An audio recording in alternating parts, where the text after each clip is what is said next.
Paige, your Jane's World started out as a syndicated strip, yes, before it became a comic book. I think it was the first syndicated strip featuring an actually openly queer character. How did that, I mean, did you get any editorial pushback from that? I mean, do you feel like you were able to, were you trying for audiences that were outside of the queer media ghetto? I mean, I think, most, Dykes to Watch Out For example, which is the kind of classic Alison Bechdel strip, was, only serialized in gay newspapers, sold in gay bookstores, so very much within the queer media ghetto. No, alternative papers. Some alternative stuff, yes, right. And you seem like you're trying to move beyond that, or?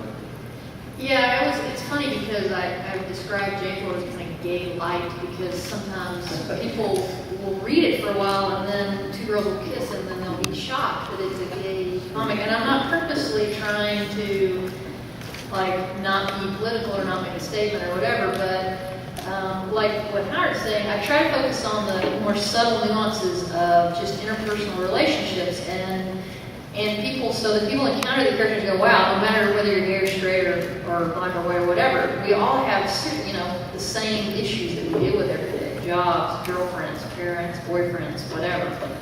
But it is funny that you realize pretty quickly if you're in the syndicated comic environment that they really do, everything is G-rated, 1940s G-rated. And so I don't think the syndicate really had a editorial style guide for what was appropriate until I did the shower scene. At least this is the rumor I heard. That the shower scene, was the... lesbians don't take showers? Well, it was funny because apparently I showed a little too much frivolity in the shower scene. And now there's a style guide and shower scenes aren't allowed anymore. So there's a running joke on my blog, if there's some technical difficulty and the comic doesn't appear now online, they assume I wrote in a shower scene like a Gilbert, you've been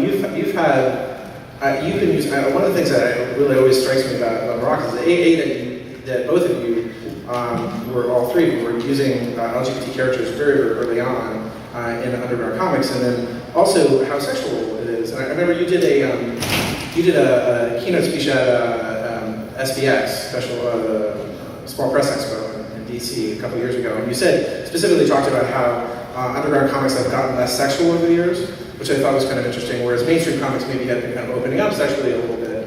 Underground comics, which started so sexual with Robert Crumb and Lee Kaminsky, and now have become less so. How do you see sex as a way to kind of create character?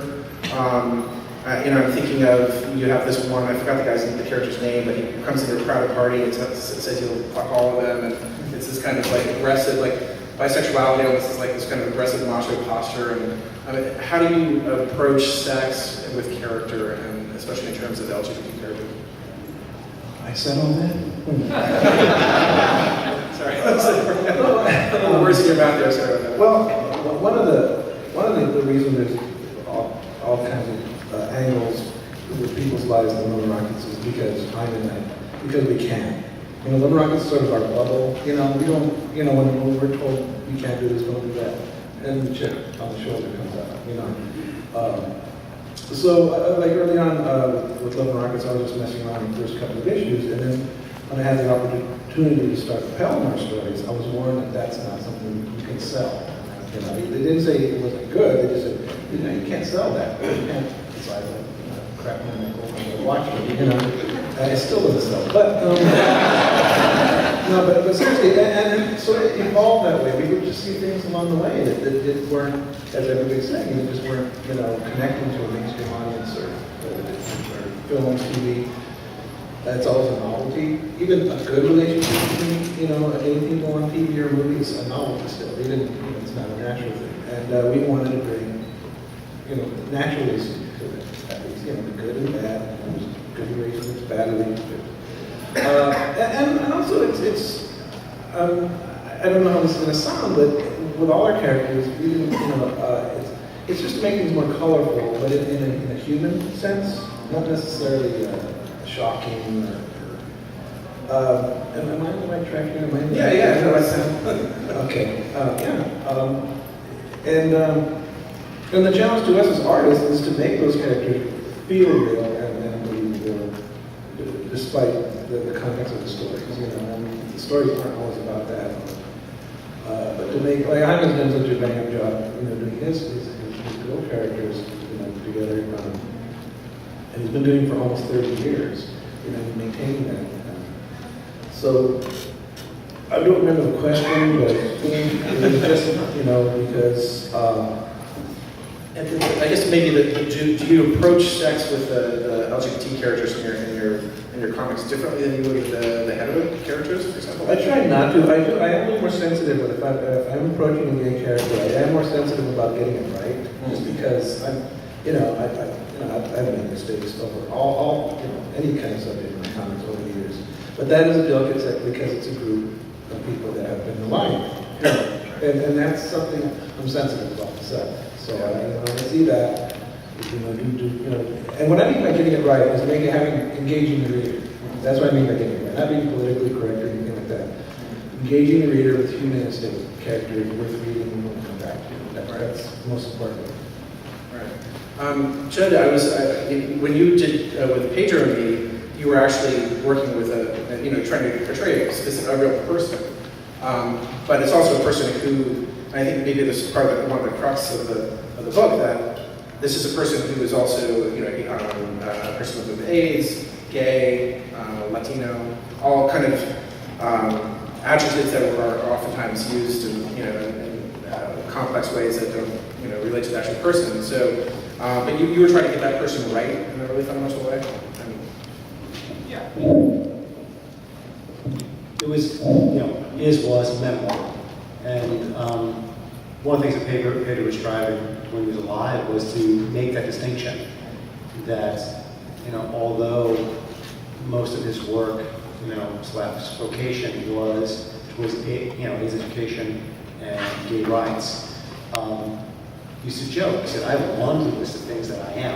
I am far more complex than just being a person living with AIDS, and as a gay man, I'm an immigrant, I'm a survivor of sexual abuse, I'm Latino, talk funny, I'm very short, I don't like dogs." I mean, all these things, which in the book I was just trying to, that's what he became to us. And that's what the book was in its barest essence trying to tell people. It's what he accomplished by going on television.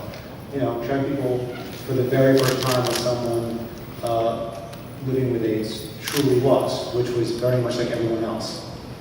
He had a job, he had a boyfriend, had problems with his family, he didn't have problems with his family, things were hard about this and that, instead of, and this is 1994, 16 years ago, it seems like a lifetime, to probably the 16-year-olds in the room. But before this, the portrayal of anyone living with AIDS, if it was in reality, it was on the news, and they looked like concentration camp victims, that's what they saw. And if it was in fiction, yeah, it was very operatic. It was non-existent. No one touched one another. Well, I mean, what was the big film was In the Band Played On. I mean, it's right there in the title. Oh, look at these poor people. It's like, wait a minute. Yeah. But people were dying also. I mean, it was horrifying. Yeah, absolutely. I think eventually it was about that. As we know, it wasn't the whole story. It wasn't always the only thing going on. Somebody who lived with AIDS. It was about that. As Pedro said, I'm living with AIDS, not dying from it. Until he did. So what I was just trying to do with the story was my own personal experience of knowing him. Because that's what he was trying to do. And since we lost him, that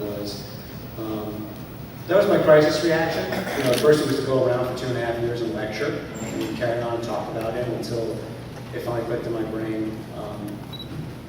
A lot to do with Stuff for the Baby, Howard, I'd say. Had a lot to do with that because before that, the comics I read growing up were a lot of superhero comics, and I can't draw that way and whatnot. And we were sort of tapping into indie comics and Love Rockets. I saw you and your brother speak when I was, No, I'll say it was like, it was 1990. It was a panel at LACE, Los Angeles Contemporary Exhibits. Yeah. And it was awesome. It was there actually as a protecting, like, this is a story I can tell in this way, you know? And the book is now, it's in health classes, it's in curriculums and things like that, which is what we want to do. So somewhere in that, I hope I answered your question. Yeah.